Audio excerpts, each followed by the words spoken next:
And here we go. Hello, everyone. Welcome to another session of Truth Be Told.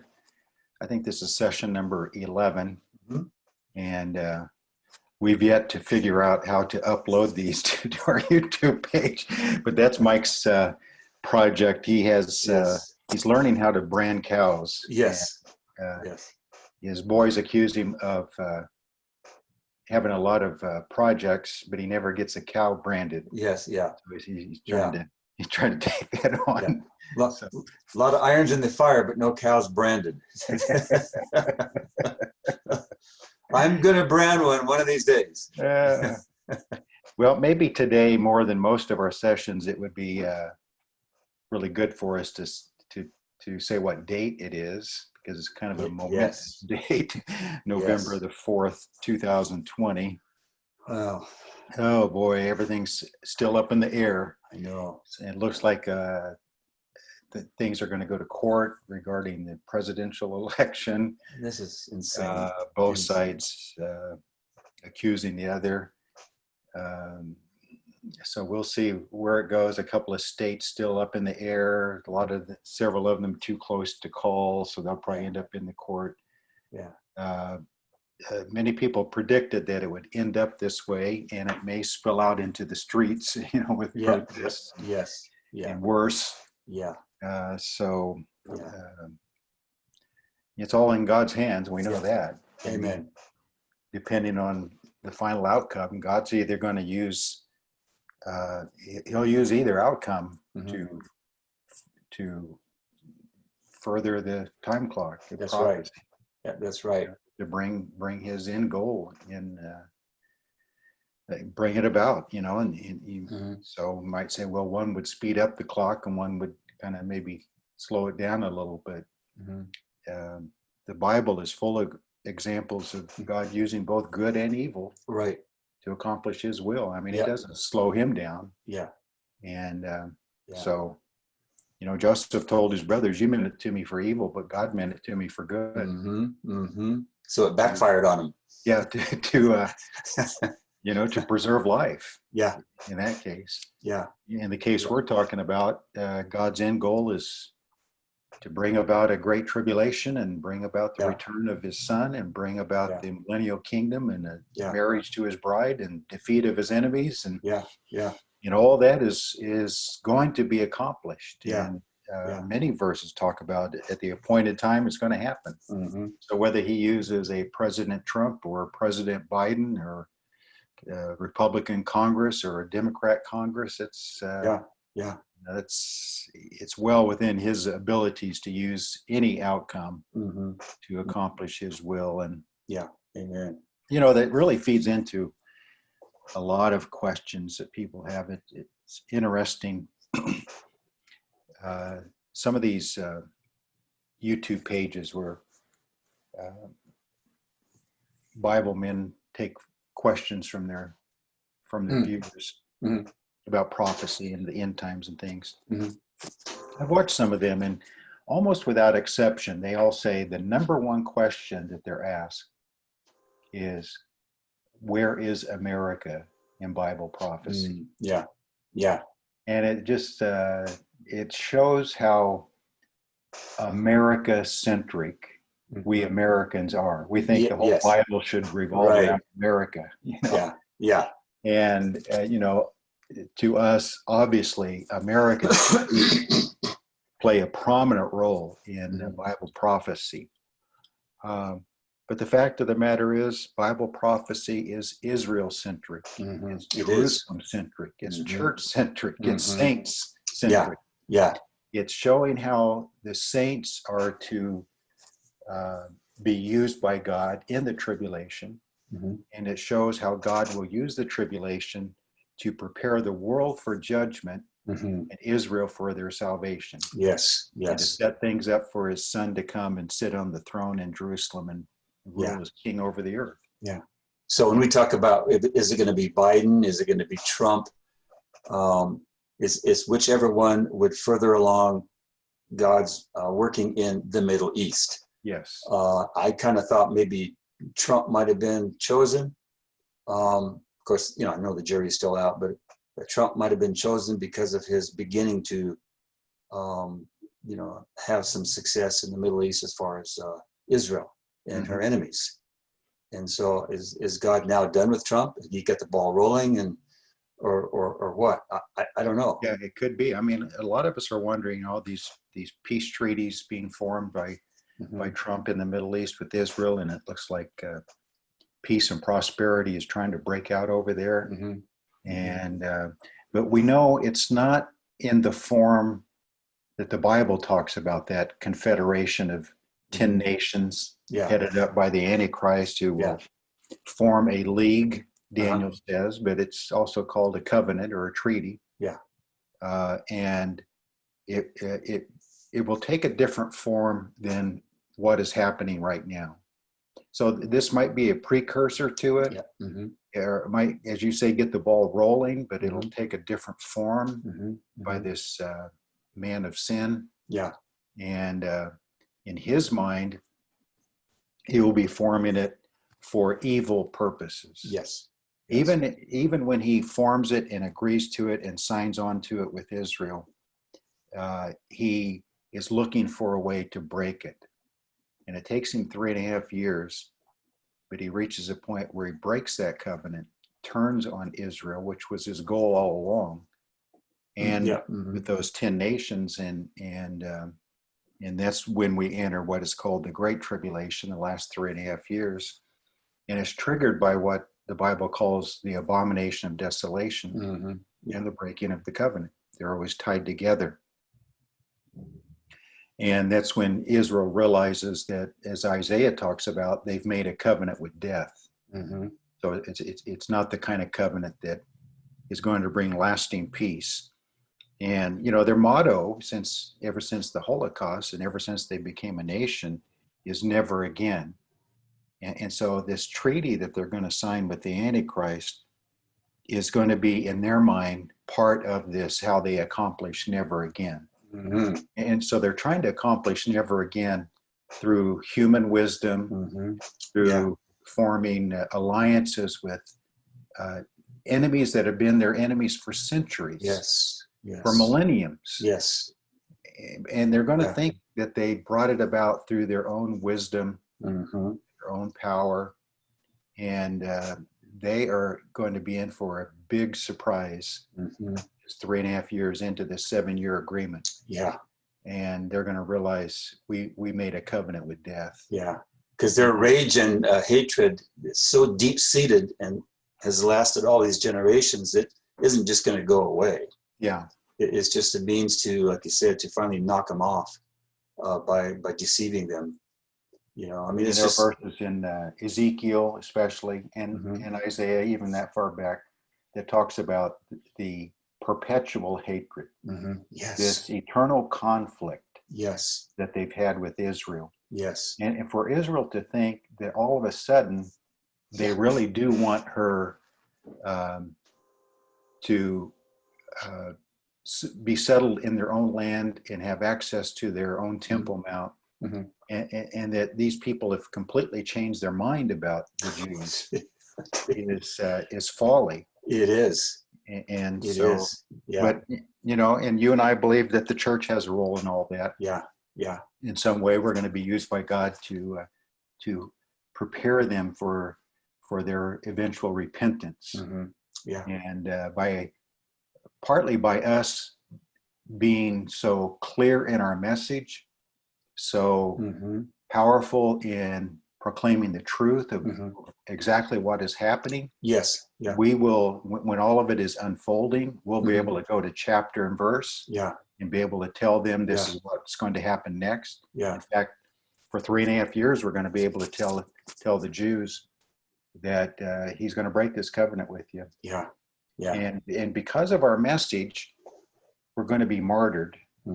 But martyrdom is always the most powerful witness leading to the salvation of others. And so eventually the martyrdom of the saints is going to be a witness to Israel, leading to their own repentance at Christ's return. So kind of like Jesus' own seed of death, and then more kernels can spring forth from the kernel that's pushed into the ground. Exactly. Yeah. So maybe we should, by the way, I'm Rick Howard and this is Mike Meany. For who don't know us, we're just two longtime friends discussing the Bible, and we're actually using Luke 24:27 as our text, where Jesus told those two disciples that began at Moses and all the prophets, he proclaimed to them in all the scriptures the things concerning himself. So we're trying to go back to the Old Testament and look at it through the lens of Christ in the gospel. And so we're talking about the end goal right now, even though we're way back in Genesis looking at Abraham. But when Jesus started his ministry, that great proclamation by Nathanael in John chapter 1, you are the Son of God, you are the King of Israel, which those are the two, you might call those the two primary elements of what Messiah means.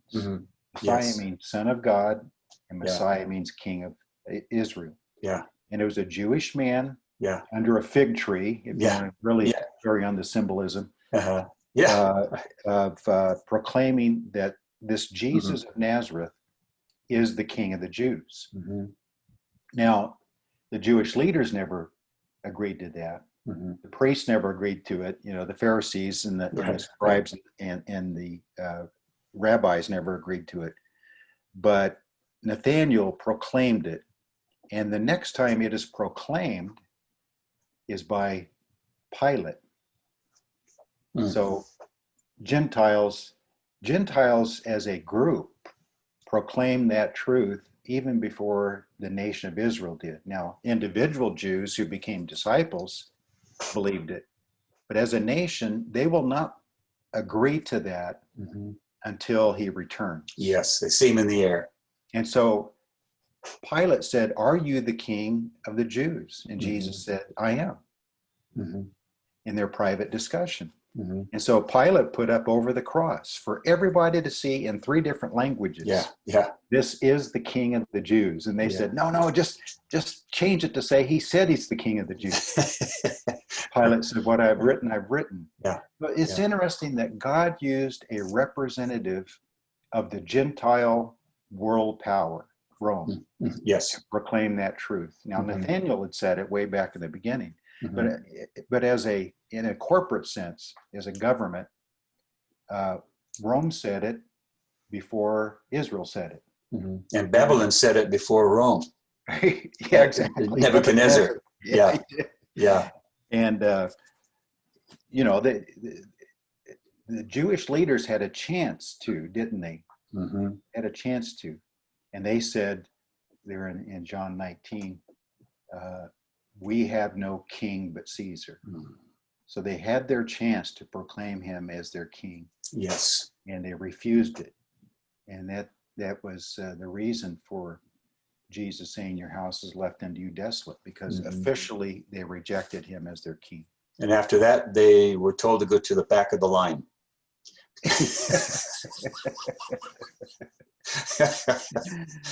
Oh boy.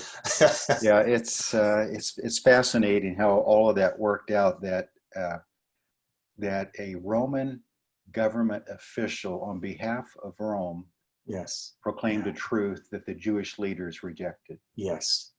And and they declared their king was Caesar, which they committed blasphemy right there. They committed idolatry. They committed they broke the entirety of the 10 Commandments, especially the first several commandments right there. And Brother Rick, we've seen up close firsthand how a nation, or a good majority or percentage of a whole nation, they don't even know each other per se, but as word spreads around, someone's ideas then get passed on to another, and then another and another, and the whole movement grows. And we've seen close up and firsthand how a rage against a man can develop when, in spite of that man wanting the good for that nation. that people can hate him no matter what they see him doing, no matter what his track record is. Imagine how many people in the audience of Israel who had relatives that were healed. They got their eyesight back. They were crippled. They got healed, or whatever miracle, name a miracle. And yet so many still continued to hate him. He couldn't do anything right. He couldn't do anything good. He couldn't say anything right, because a certain task force had determined that he was evil, and they just tried to spread that around until it just caught fire and got traction, until that week they're crying, "Crucify him." Mm-hmm. And we've seen how that works close up with Donald Trump. Mm-hmm. We've seen it, the rage, the deep-seated rage for what? You look at his track record, what he's accomplished in 4 years, and how the nation is really crying out for Barabbas, who is destruction, who represents destruction and mayhem, chaos, lawlessness. Okay, our nation's crying out for Joe Biden. They're wanting Barabbas. I'm seeing how this works. This is amazing. You bring up something very interesting, something very close to home, in the context of out of the mouth of babes. My granddaughter, Lily, she's 10 years old. Mm-hmm. And I won't say who she was talking to. I don't want to name the name. But this adult was saying in her hearing that she was going to vote for Biden. And my granddaughter says, why would you want to vote for someone who kills babies? Whoa. So, even little kids can understand. Out of the mouth of babes. Yeah. Yes. Who wants to kill babies, who, the party that is in favor of everything anti-Christian. Yeah. The family. Yeah. God's definition of marriage, God's definition of male and female. Yeah. God's love for the unborn babies. Yeah. All those things that God loves, that he started in process as his very first project. Yeah. After original creation. Yeah. Was the setting up of marriage, of the home, of having babies. Mm-hmm. A male and a female. He brought them together. Yeah. So all of those things started in the very beginning is what is being undermined in our day, of marriage, of gender identity, of protecting babies. Yeah. So, we didn't really say a lot about the election and how God may use it, but there's one aspect of all this that I've wondered at which point will God, we've tended in the past to equate God loving America because there's a lot of Christian people living in America. Mm-hmm. But you mentioned when the Jews said, crucify him, and when the Jewish leaders said, we have no king but Caesar. So those two statements are all right there in John 19 together. Mm-hmm. I call that officialness. Mm-hmm. In other words, they had been rebellious and God had been angry with them throughout their history. Mm-hmm. But when they made those two statements, that was their official rejection of Christ as their Messiah. Mm-hmm. And that's why the curse was pronounced on them. Mm-hmm. At that point, it became official. Mm-hmm. And when I look at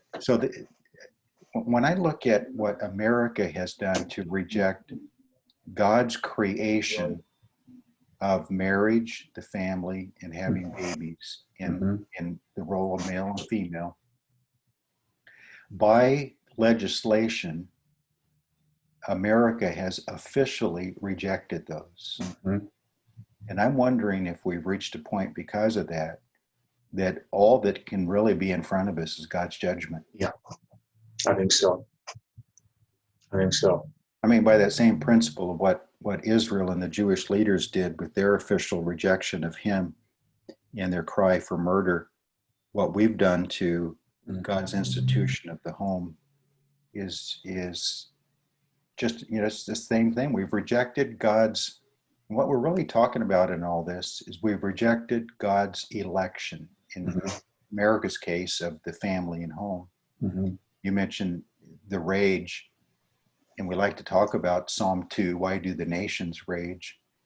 But really the worst part, I mean, they rage because they reject God's election of the Messiah, who the Messiah is, that he's king, and that he's going to sit on his holy hill in Zion.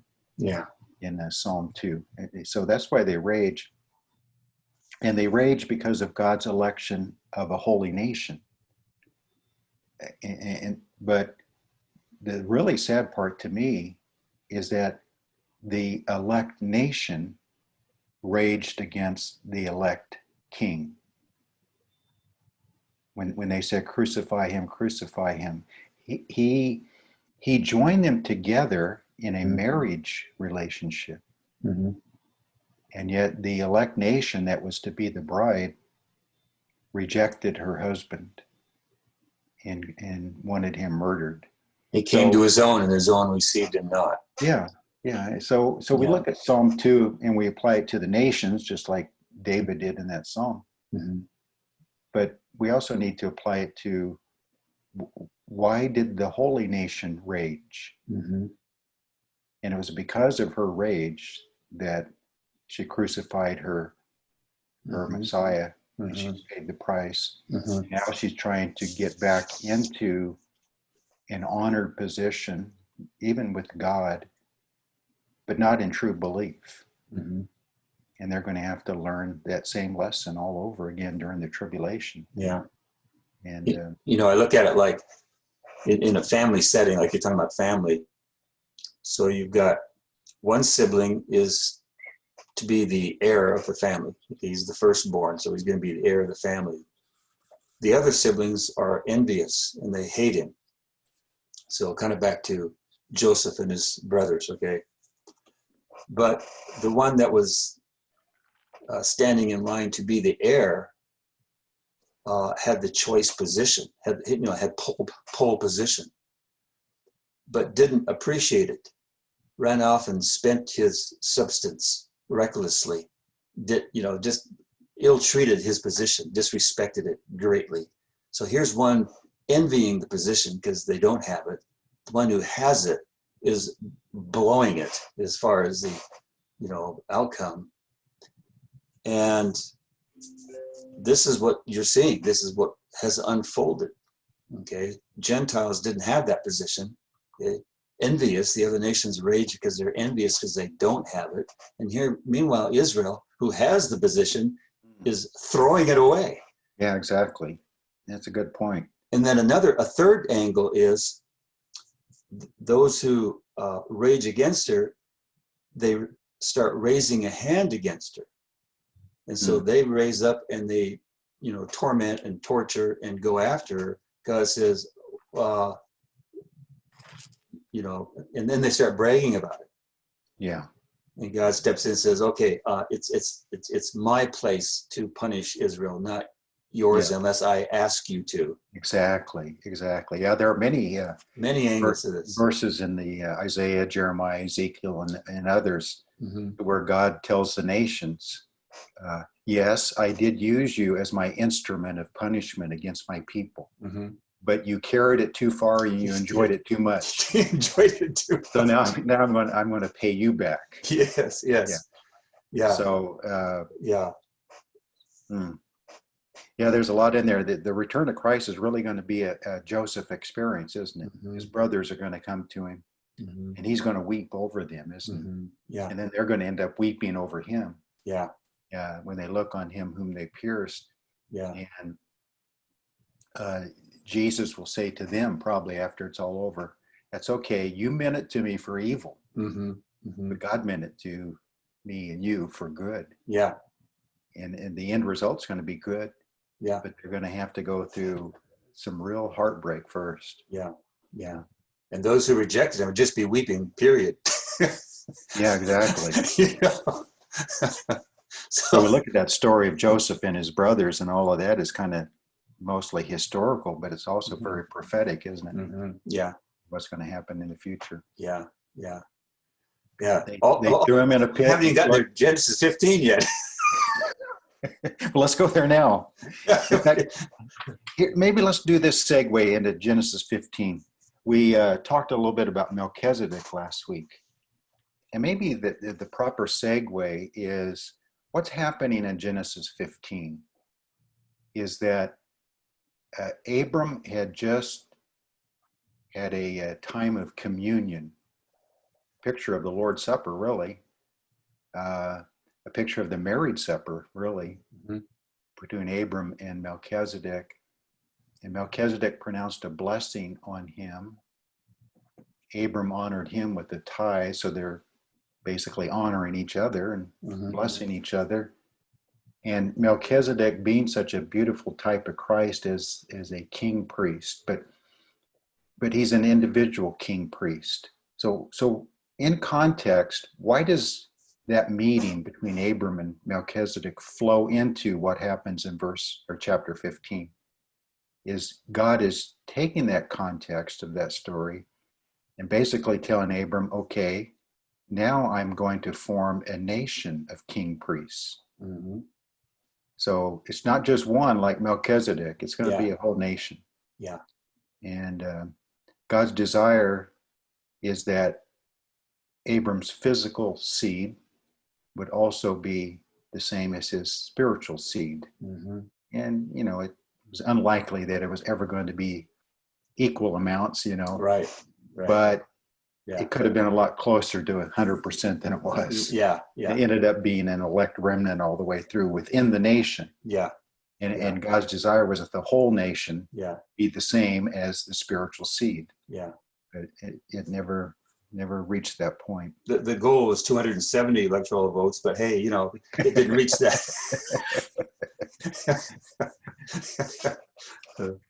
So after that meeting with Melchizedek in chapter 14, God is kind of reinforcing in Abram's mind, I'm going to intervene in your old body and your wife's old body to show you that I'm going to give you a seed, and I will raise up that seed by my own power, miraculously.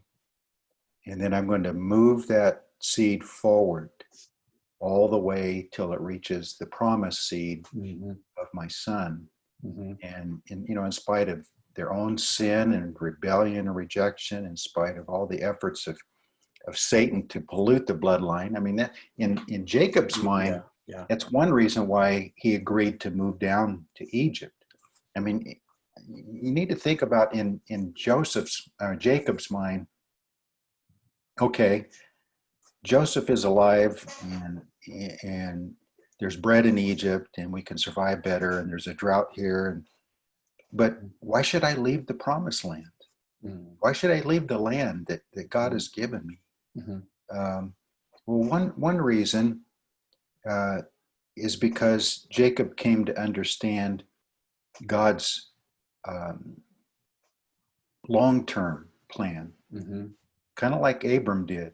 That this land thing, this promised land thing, is not a short-term fulfillment; it's a long-term fulfillment. Yeah. And so he agreed to go down into Egypt, believing that God would fulfill the promise, like Abram did, through a resurrection and through a promised seed that was somewhere way down there in the future. I think all of them at first thought that promised seed that we know to be Christ may take place much shorter than. But I think most all of them at some point came to an understanding. No, it's for this seed to be as the stars of the sky and the sand of the sea, and then for this leader of the seed to eventually come along through this bloodline. That's going to take many generations. Yeah. So, but it took them a while to come to that understanding, I think. Yeah. Totally. So God's getting ready in chapter 15. I was thinking about, we've talked a little bit about Paul, after his conversion, after his time in the desert with Christ, after his being taken up into heaven by visions, seeing things not lawful to be uttered, and for Christ revealing to him the mysteries more than was revealed to anyone. That's why he had the thorn in the flesh, he said, is to keep me humble because of the abundant revelations that were given to me. So I'm thinking about Paul at that point, looking back at what we're trying to look at, the Old Testament, the patriarchs, the promises given, the covenants made. And how many times did he say to himself at that point, I really thought I understood it before. And I thought I was teaching it correctly. And I thought, my doctrinal views on it were correct. And boy, was I wrong. Yeah. But what made the difference? Now I'm looking at it through the lens of the Messiah. And that changed everything. That's what we're trying to do. Yes. Look at that lens. Yeah. Yeah. He's the hub, and all the spokes jet out from that. So, he ended up writing things like Colossians 2:3 about Christ, in whom are hidden all the treasures of wisdom and knowledge. He's like this treasure chest that everything that I thought I knew now takes on a different shape, a different meaning, a different, because now it's all in this treasure chest called Christ. And for me to gain any of it, I have to open up that treasure chest. So that's why we say you've called him the container, call him the vessel, the funnel, different ways. Paul calls him a treasure chest. Yeah. So all that, all these promises that are being made, God's plan is to pack it into that treasure chest called his son. And then for us to gain any of it, we have to gain access to that same treasure chest. And then the access, as Paul also explains in several places, we have access by faith. What is that proverb? It's something to the effect, it's the glory of God to conceal something, but it's the glory of man to search it out. Yeah, exactly. Yeah, the secret things belongs to the Lord, but those things that he wants us to know, he reveals them. Yeah. And it's at the right time too. So the right time. All of these truths are there in the Old Testament. They're kind of like in mystery form in some way. Yes. And so when Paul was given understanding of those mysteries, it had to be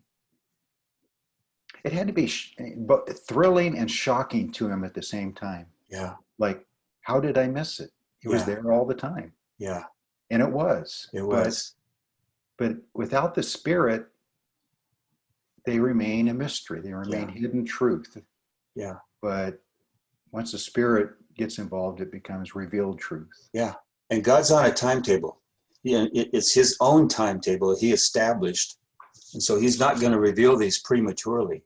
That they're going to come along only at the right given time, where it's now time to reveal this, to pull back to turn another corner, or to turn a page. Even to his disciples, Jesus said, I have many things to say to you, but you're not able to receive them right now. Yeah. And in their case, it took the resurrection. Yeah. And even then, 40 days with him, Matthew 28 says some of them still doubted. Yeah. And so it really took the ascension. I think it took the ascension and the Spirit coming on Pentecost to finalize it. The resurrection really helped a lot. And those 40 days helped a lot. But it was the ascension and the Spirit on Pentecost that really sealed it. Yeah. And then after that, starting in Acts 2 and then their early sermons and so forth in Acts, they're different. They're as bold as can be.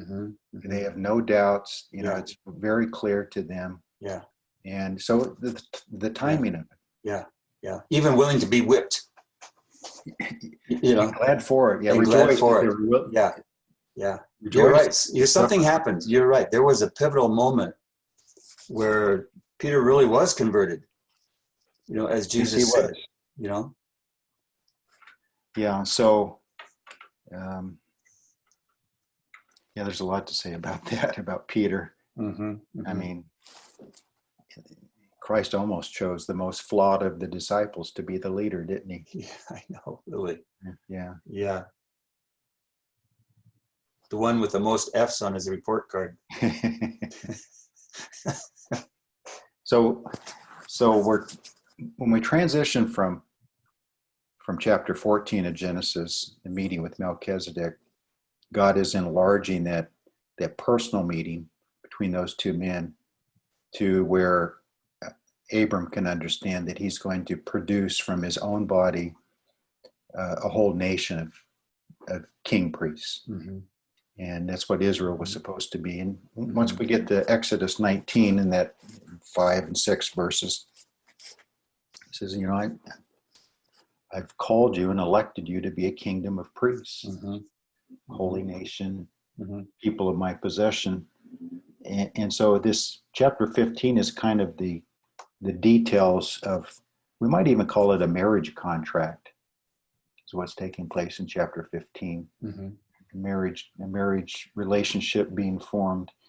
And it starts, with Abraham, or Abram still at this point.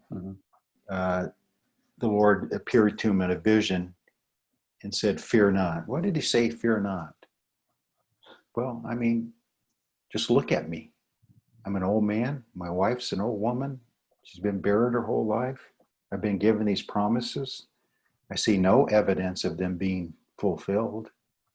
It's not like God was reminding him every day. It's like, how many weeks and months, how many years went by without him hearing the voice of God, confirming that the promise is still in effect. Right. I mean, all of this is a test, isn't it? A test of his faith. Yeah. Yeah, for sure. Yeah. So he appeared to him in a vision and said, fear not, Abram, I am thy shield, thy exceeding great reward. And right there we have the very foundation for the hope that is set before us still today, as Paul said in Philippians 3. Yeah.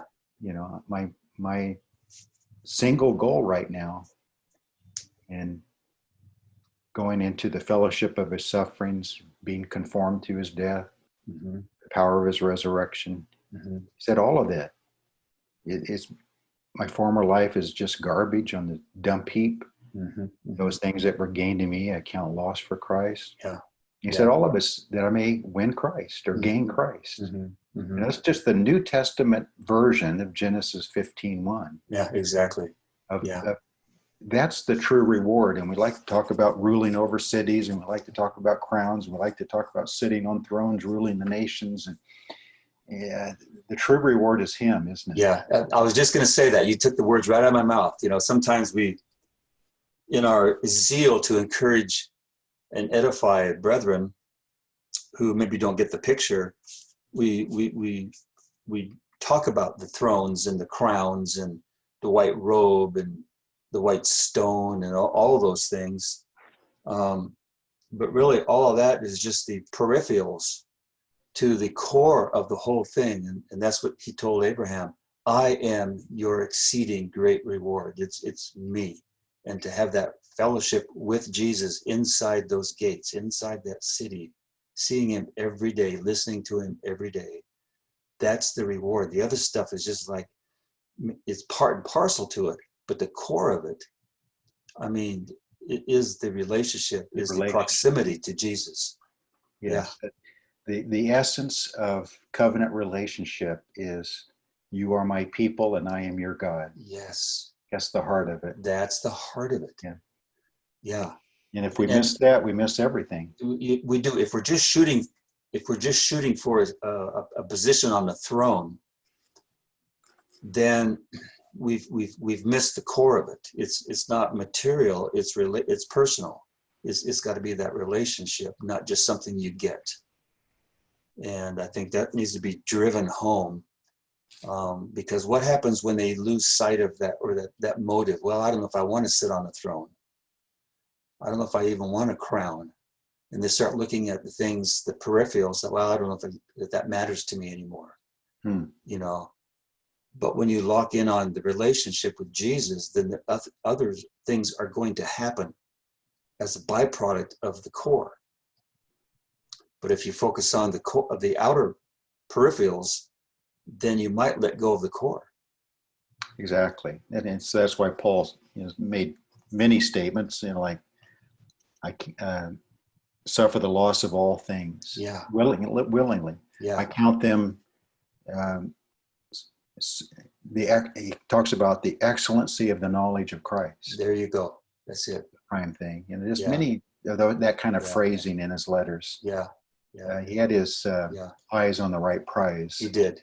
Yeah. Yeah. The prize of the high calling of God in Christ. Yeah. There you go.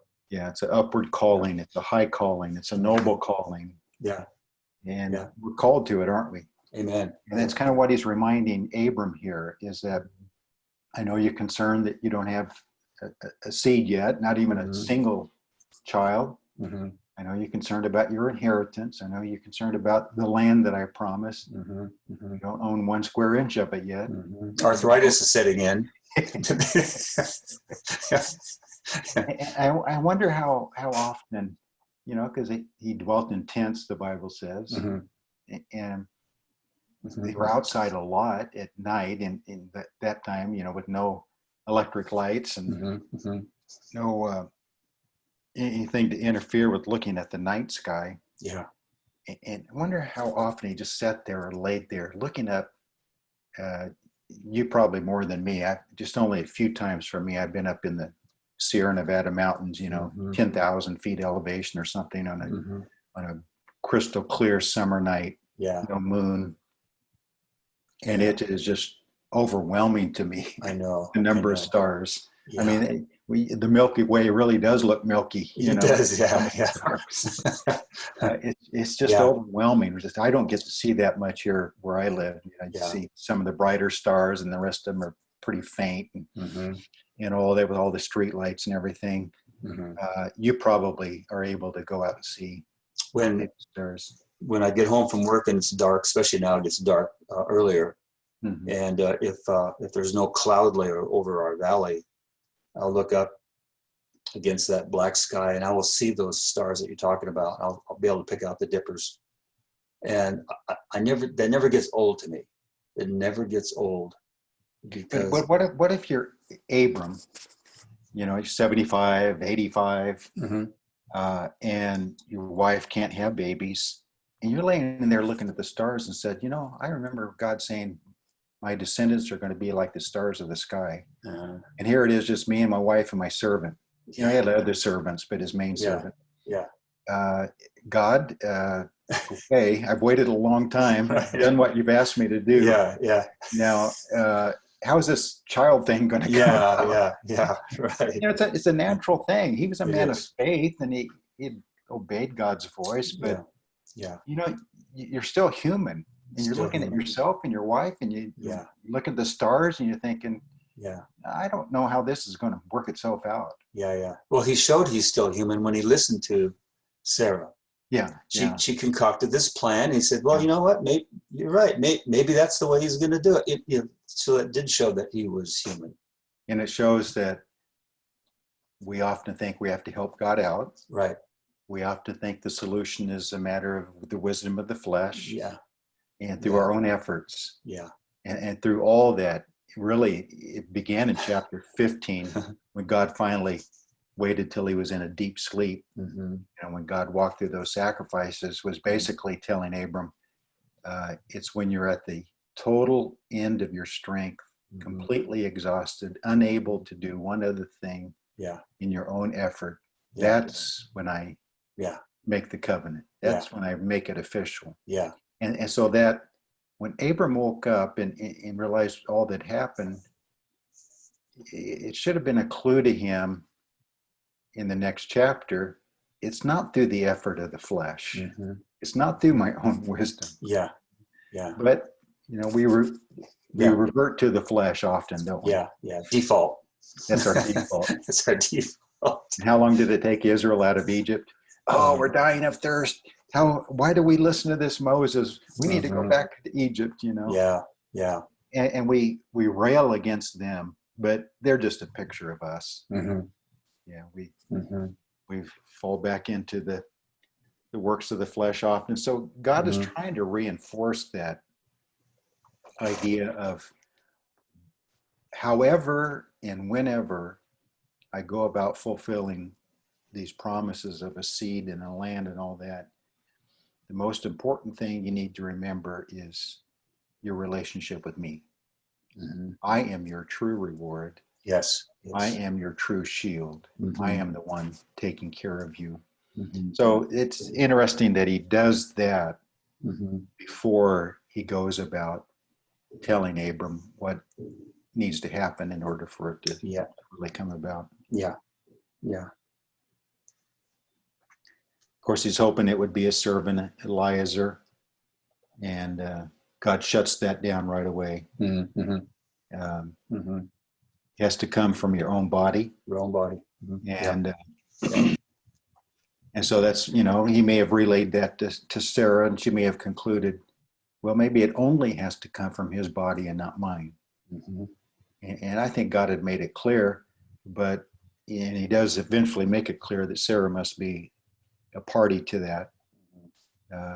But they set some things in motion because of that, as I said, Ezekiel talks about this perpetual or eternal conflict or hatred Mhm. Yeah. that started between Ishmael and Isaac that still Mhm. remains today. Mhm. And the sad part is Israel right now is thinking that perpetual hatred uh, can be ended through human means Mhm. of these peace treaties that are going on. Mhm. And that's how I look at it. There has to be a rub. Yeah. If everything is just going to be positive and no interference, no hindrances, then really where is the test of faith? Exactly. There has to be a rub. And I think that's why these enemies were not only created in God's plan, but perpetuated. And so we're Yes. talking about the perpetual hatred right up till Jesus comes. Because it doesn't make sense in a modern world with all of our technology to have the Hatfields and the McCoys still feuding like this. It just Yes. doesn't make sense. And maybe if we develop this just a little bit, because I have to get going here pretty soon, and we're not going to have time to do justice to chapter 15, but we will. We will. We'll get there. Yeah. So kind of what's developing now is interesting. It so far the countries signing these treaties and the ones that are said to be interested, like Saudi Arabia especially, Mhm. and we're told at least 5 or 6 others, maybe a few even in northern Africa, Mhm. the Arabian Peninsula and all that. It's interesting that they're all south of Israel. Mm. And so far, at least, none of the northern. Mhm. And so, Daniel talks a lot about the king of the north and king of the south, Mhm. the confederacy that forms with Antichrist Mhm. seems to be mainly north. He comes from the north, Yeah. Yeah. and he comes down to Israel. And then you read about the clashes between the north and the south in the book of Daniel. And you kind of wonder if what is being formed is a confederacy of those southern nations who will, even in the tribulation, be somewhat neutral or friendly or whatever with Israel. And it's the northern ones, especially like Iran and even Mhm. like Turkey, that's becoming more militant, Mhm. and the parts of the former Soviet Union, Mhm. heavily militant Islamic, that they will form that northern confederacy that will hate what the southern group is trying to do with Israel. And this Antichrist will maybe talk that northern group into going along with it for a while, just go along with me. We'll find a way, to eventually break it and destroy Israel. Because it's not just seems like it's forming the South and the North uh, two groups. You say, well, they're all Muslim. Mhm. Well, okay, but some are Sunni and some are Shia. Okay, that's Mhm. one thing. They battle each other. Mhm. But it's even more than that. The Southern, even though all these nations surrounding Israel are Islamic, the Southern are Arabic and the northern are former Persian. And the Persians and the Arabs have had a lot of hatred through history with each other. Mm-hmm. So you say, well, they're all Islamic. Well, a lot of times the religious factor just adds, fuel to the fire. Yeah. And underneath it, that ancient conflict between the Persians and the Arabs is still there. I mean, these countries have been around forever, mm-hmm. and they hold grudges, and they remember their whole grudges. Yeah. Yeah. And what the Persians did to some of the Arabic nations was terrible when Persia was the world empire. And I'm wondering too, when that out of the 10 then arises that 11th, and on his way up he subdues 3. So I'm wondering if he's going after those that he perceives as too pro-Israel, as we're seeing these deals created. Yeah. If they're maybe a little bit too friendly with Israel, they have a different perspective on Israel, so he slays them or goes after them. They're not joining with the program quick enough or complete enough. Yeah. So the others are more fully committed, so they don't try to stop him. Mm-hmm. And so by overwhelming the 3, he's able to have complete control over the whole group. Isn't Saudi Arabia looked upon as a little too secularized?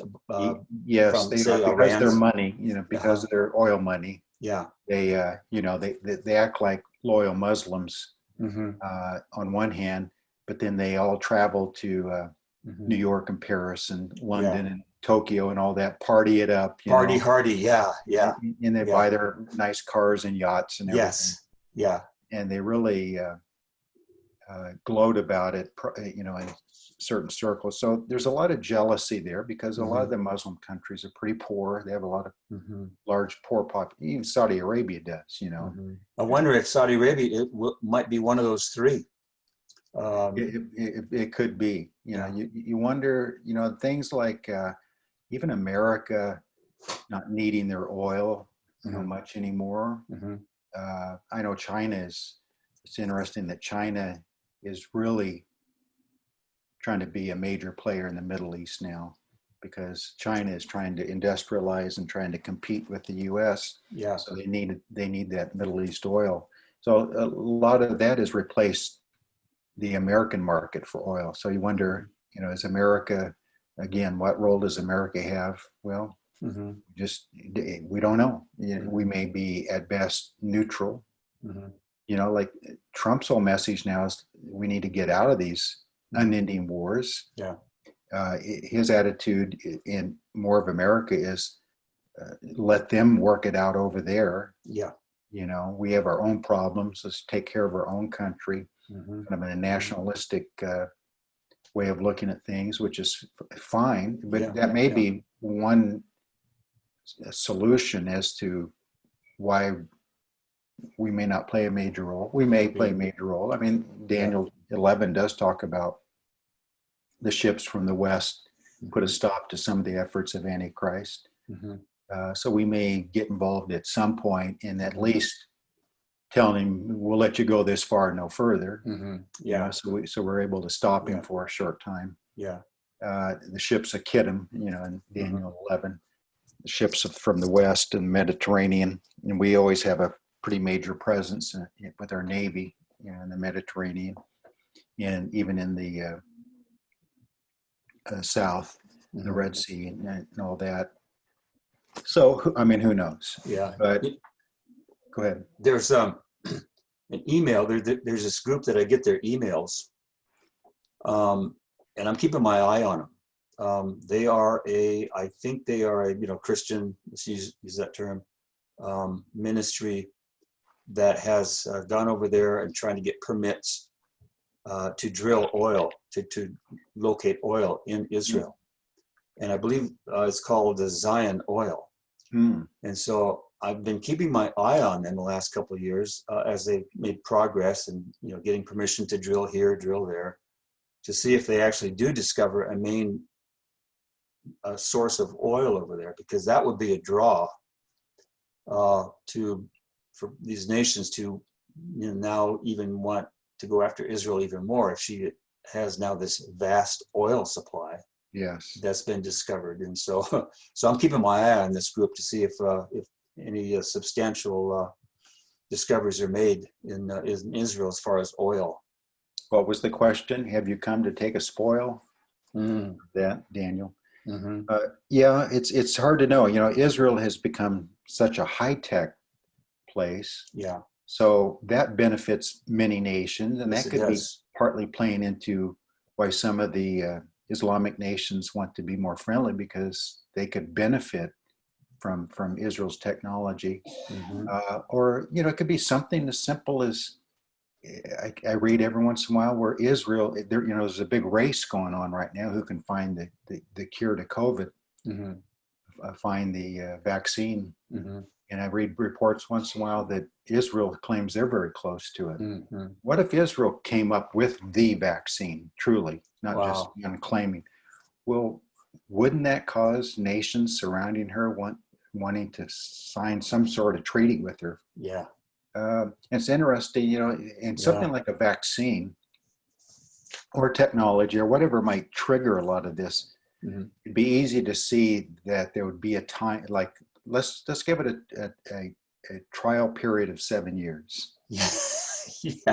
Because people wonder, well, why 7 years? Yeah. Well, I mean, that may be the sticking point of we don't want to sign an unlimited treaty, but let's give it 7 years and then review it after 7 years. Yeah. Maybe we'll renew it or not. Yeah. So that may be something just that you never know. Yeah. That practical. Yeah. And it'll make sense to people. Okay. Yeah. I couldn't get them to sign if it was going to be unending, but I can get them to sign on for 7 years. Yeah. And then secretly tells them, yeah, but I'll work with you to find a way to break this. Yeah. And they'll think that they're safe, and they'll think that they're not in danger. Yeah. And then we'll wait for the right time. Yeah. And then we'll attack. Yeah. Once we get that vaccine formula, they're toast. Yeah. Once we get what we want. Yeah. Taqiya, that's the Islamic exactly. term. Yeah. Yeah. It's okay in Islamic law to it is. Yeah. stretch the truth if it's for your benefit. Yeah. If they're infidels, which they consider Israel infidels. Yeah. And, and there are things even like, we look at Israel, we think in Bible terms when we look at Israel, but I was reading an article recently where San Francisco, Seattle, if we think of all what we call progressive cities who allow any kind of relationship is between the sexes and everything, that none of them have anything on parts of Israel. Haifa and some of those places are, I think Haifa has one of the largest percentages of single adults. And it's a real huge gay area, a lot of nightclubs and things. Yeah. Very secular. Yeah. And so, it's not all about their Jewish religion. And we know here in America, we always ask the question, why do Jews vote for liberals so much? Why are they so liberal? And why? You think they wouldn't be, but a lot of that just doesn't make sense. So there's just a lot of different factors involved that will bring all this about. Amen. Yes. Yeah. And it's exciting. We're living in this time right now. We're seeing it just beginning to really, the birth pains are starting to pick up. Yes. They still might be premature or early birth pains, but Braxton Hicks pains. Is that what they call it? Yeah, right. As if we men are experts on that. I know. Yeah. Maybe the women, maybe the female saints will do better in the tribulation because they'll be able to relate to it better. Yeah. From childbirth. Yeah, and we're all clutched over. We think we're doing so much good by saying, breathe. Oh, I really helped my wife through that. Yeah. That's where you get the backhand. She couldn't have done it without me. Yeah, that's right. Nice. Anyway, I better call this a stopping point. So I got to get onto some other things today. But we really covered, I think, a lot of ground today. We're pretty scattered. We covered a lot. Yeah, yeah. We're sometimes we're more rifle with a scope, and sometimes we're more shotgun. More shotgun. Yeah. It's okay. It's all good. Yeah, it's all good. Let it go where it goes, and regather ourselves the next week and try to be a little bit more focused. So we'll get through chapter 15 and 16, maybe into 17 next week. Famous last words. Yeah, famous last words. Yeah. Well, maybe by this time next week, we'll have we'll know who our president will be. Maybe not. Yeah, maybe not. Yeah. It'll be interesting to see it all work out. Yeah. But like we said at the beginning of our discussion, we know one thing, that it'll be the person that God wanted to be in there. And that really ends the discussion.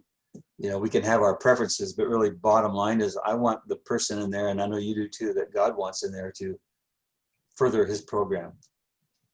You know, we don't want anything to impede it. Yeah, it's one of the toughest questions to answer, even in the Bible, but especially outside the Bible, and trying to apply the principles to our lives, is what is God allowing and what is God causing? You know, so is God, sometimes God just seems like he steps back and allows human nature to develop its own course, and he's going to work that out to his will anyway. But other times it seems like he directly intervenes, you know, to speed it up or change directions or to. Remember when you were a kid, remember those tops, and they had the plunger on the top, and you would plunge it several times and let go, and it would just be spinning across the floor. And then after a while, it started to wobble a little bit. So you'd run over there and you'd pump it up some more, and then let it go on its own. And that's how I kind of look at things. You know, we move along, like I said, hands off for a while, and then we need a little energy pumped into it. So he pumps in some energy. There's a change of course or whatever, and now things are running this direction, full force. And then we start to wobble a little bit more, and then he, you know, lets us go, and then we wobble, and then he energizes us again. So I think that's what's happening here. You know. Yeah. He's either way, he's going to be able to accomplish his will. Yes, he will. Easy for him. Yeah. So we'll hang on for the ride. Hang on. Yeah. Don't get thrown off that top. Good talking to you today, Mike. Good talking to you. I'll talk to you next week. Okay. All right. Lord bless you. By then we'll have brilliant, be able to assess what happened over the last week in our country. Clear insights, won't we? Yeah. Hopefully. Okay, Mike. We'll hang on in the meanwhile. Yeah. See you, bro. See you too.